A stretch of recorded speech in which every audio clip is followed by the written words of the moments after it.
everyone. In today's video, I want to teach you about how to learn for an exam, especially math, science, technology, and engineering exams.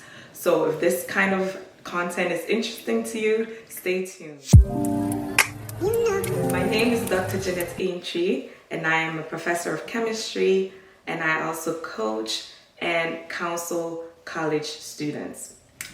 In today's video, we're going to talk about how to prepare for an exam. To prepare for an exam, you need to read the syllabus.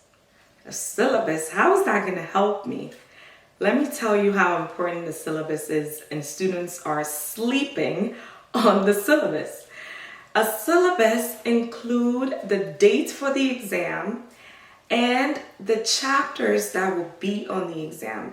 It also includes the topics that will be on the exam. For example, my syllabus, I will tell you the date that the first exam is going to be, let's say September 25th. Okay, and it also tells you there's going to be 4 chapters on this exam. It'll tell you that this chapter talks about introduction to chemistry, pH, water, proteins. All those topics will be listed in my syllabus. I believe most professors do this. So stop there so you know what topics will be on the exam. That way you're not surprised, okay? Once you know the topics, how should you study? You should study in order. You should study in order. It's so important. I've met so many students trying to study chapter 4 before they study chapter 2 and then 3 and 1. There's no order to the studying. That is chaotic. That's not organized. So you want to be so organized when you're studying. And it's important to study small and build up. So usually chapter 1 is very, very introductory based. Okay, so we're introducing topics. We're touching the surface of a lot of topics that we'll cover throughout the semester. Start there and make sure you're getting the scope of the subject, the scope of what you're going to be learning about. So start chapter 1 and then 2, or however the professor presented the info to you, start in that same order, okay? So follow the lead of your instructor. Most of the time we go in order 1, 2, 3, and 4, but depending on your professor, they may go a little bit out of order. Just follow the lead of your professor. Whatever they covered first, do that first. Whatever they cover second, do that second. Third and fourth, you get the point, right? So organizing and studying in order is so important. Now, let's talk about time. When should I study for this exam? Honestly, most undergrads want to study for exam the night before, or 2 days before, or 3 days before. I'm afraid that's kind of late. That's really late. And that's why you build up so much anxiety, because there's so little time to cover this much information. It's happened over and over and over again. We know it, right? But it's not the best. Cramming for an exam is recipe for disaster. Very, very easy way to forget everything once you get to the exam. Because the anxiety in the room of test day is going to flush out everything you know from your brain. I don't know, can I get a witness in the comment section? Please tell me that cramming, agree with me that cramming does not help. I've been there, I've been a student before. I tried cramming, it never helped me. I would be so anxious, so panicky, forget details. It just doesn't work. So if you're looking for some easy, quick fix, I am afraid this is not for you. There is no quick fix. There is no easy fix. When it comes to studying for an exam, you have to start early. You have to start early. And starting early means week 1. Whatever was covered in week 1, once that week is done, you're supposed to study for that week. Even though you do not have an exam tomorrow, even though you have an exam in 2 weeks, you need to start studying week 1 material at the end of week 1. If you wait, there's going to be new material in week 2, new material in week 3. That's piling knowledge. And it becomes overwhelming, guys. It becomes so overwhelming. We've been doing this, we're stressed out. My suggestion is let's not do it. A little bit a day goes a long way. So actually, exam preparation should start from day 1. I know, I'm not ready. I'm still warming up. I don't even know. I'm not settled. But the earlier you start, the better it will be for you. Waiting just piles things on. Mind you, you have 3 or 4 classes. So if you're waiting 3 weeks to study for every class, I'm afraid that's not the best way to do it. There is no magic to this thing. I know students, and I know those who prepare and those who do a little bit a day have done well over and over again. Students who cram, I would say 0.0001% excel on the test. The success rate for cramming is so low. So let's not do it, okay? Let's not do it. Let's start early and let's learn the stuff one topic at a time in order so that we can build on to the knowledge, okay? So let's talk about tools that I need when I'm studying. Number 1, you need your lecture notes. Lecture notes. Get that lecture notes. If you're using an iPad to take your notes, have that at your study table. You also need your own notes or a place if you want to write on the slides. You want to provide a place where you will take notes. You want to have something to summarize the content into for yourself. The lecture notes is for the professor, okay? That's not for you. You need your own notes. The textbook is not for you either. You need your own book where it's like your cheat sheet Bible. It's like your good book. That book is where you store your knowledge. Do you know what I'm saying? So while you're studying, you have to do active study. So tools, again, professor's notes or iPad, wherever the lecture slides are, you need to start with that. And then you need your textbook next to you as well. I know we don't read textbooks anymore, but we should. So have it there. Okay, I'm going to show you how to use the textbook in just a second. Have your slides, have your textbook, have your own notebook where you will take notes, and have highlighters, have different writing things that you write with, whether it's your Apple pen or pencil or pen. You need something to write because active learning is the most effective way of learning. When you're just passively reading things, brushing over things, not paying attention, falling asleep, staying on your phone, you're not going to learn anything.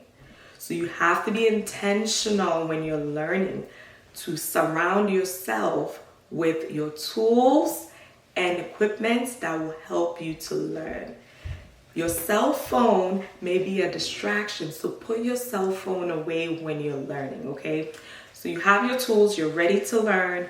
How should I start? Start from the very first topic that was covered. For instance, what is chemistry? Chemistry is blah, blah, blah. So start there and start reading slowly, and digesting the content. Once you learn something, write it in your good book. Write it in your good book, your own book. Put in your own words.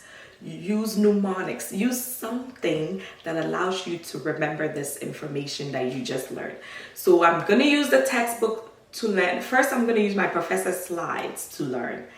Once I learn something from here, usually it's the same thing in the textbook. So if you learn it from the professor, you don't need to read the textbook. Yes, I said it. It's the same information. So if you learned it, if you understand what the professor is saying, you don't need the book because it's the same thing, right? So I got it. I'm just going to write it down in my good book. If I don't understand, then I'm going to go to my notes, my textbook, and read more. Do you understand? So that's how I use my textbook in undergrad and it helped me ace all of my class, most of my classes, okay? So do that. Read the professor's notes, see if you got it. If you don't, read the textbook. If you don't understand the textbook, watch a YouTube video or do something that allows you to learn the material. Ask a question, ask a professor, ask a tutor. I don't understand this, can you help me? Once you learn it, write in your good book. Anything you learn, write in your good book. Anything you learn, write in your good book. You know how to use this equation, write it in your good book. I understand how to define matter. I understand how to define element. I'm going to write it in my good book. That's active learning. Your brain is working, your hands are working, there is movement, there is no boredom. You cannot be bored when you're studying. You're not going to learn anything when you're bored. You have to be engaging with the material. You have to be excited to learn this topic. If you don't have those kind of, if you don't have that kind of emotion, you're not going to want to learn. So surround yourself with happiness. Surround yourself with calm.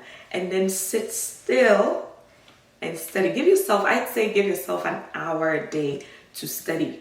An hour a day to study one subject. So if you have 3 subjects, that's 3 hours a day. Yes, you have to do that little by little so that by the time week 3 comes and week 4 comes, you're not overwhelmed. You will burn and crush if you're trying to do things too fast. So again, I'm going to summarize what I have just said. You want a place to study. Your study place can be the library. I always recommend the library because it's nice and quiet. You know, nobody's bothering you. There's less distraction. So I like to go to the library. But some students say, I don't prefer the library. Just find your zone. A place where you know if I go to sit in this spot, I am learning. For some students, it's the coffee shop. For some students, it's the lounge. It's the dorm. You have to be honest with yourself. Figure out your study place. That place is your happy place. So you want to find that place so you can go there and study, okay? You also, when you're studying, I'm going to give you 6 techniques. Number 1, write down what you already know. Write down what you already know. Number 2, ask questions as you read. Ask questions as you read. Okay, so the professor said density equals to mass over volume. Okay, does that make sense to me? Do I know how to find mass? Do I know how to find volume? Okay, what do I need? The units have to be what? What's the unit for mass? You need to talk to yourself when you're studying so that you make sure that you understand these things, okay? Number 3, make notes of the main points. I have students rewriting every note, but they don't understand anything. That's not smart studying. That's busy studying. Write down the main points in your own words. Write down the main points in your own words. Your brain will remember your words more than it will remember Dr. Aintrey's words. Okay, so write things down in your own words. Number 4, summarize what you have read. Summarize what you have read. Number 5, explain what you have learned to someone else. Explain what you have learned to someone else. Best way to do it. Tell a friend about it. I know how the body works. So I learned in anatomy that this, and that. Tell a friend. I learned in sociology that this, and that. Tell a friend. It helps you remember. And number 6, complete all your activities. Like when you are studying, don't just read. If there is a math problem, try the math problem. Try the math problem. Do all the activities. If there's a drawing, if there is a mechanism, draw it while you're studying. That's the way to do active learning, and you're not bored, and you're not falling asleep, and you're not on TikTok, and you're not on Instagram, whatever app, Snapchat, whatever it is that is distracting you. When you're doing these active things, it can help you to focus on the material. Okay, so I hope that you got a thing or two from this. Let me know if you need clarification on any of these things in the comments. But guys, there is no easy way out. There is no magic bullet. There is no magic pill that will allow you to cram everything in one day. I don't have that kind of solution. Nobody has that kind of solution. So let's just be committed to our passion. This is what I want to study.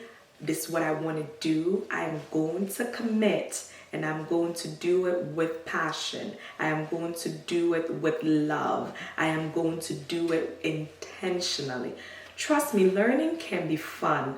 Yes, learning can be fun, especially if you're doing it little by little and you're not under pressure and you're not, so panicky, okay? So let me know what else you want me to cover and I'll be sure to do so. Thank you so much for watching, and tell a friend to tell a friend that Dr. J is on YouTube and it is just going to be a party.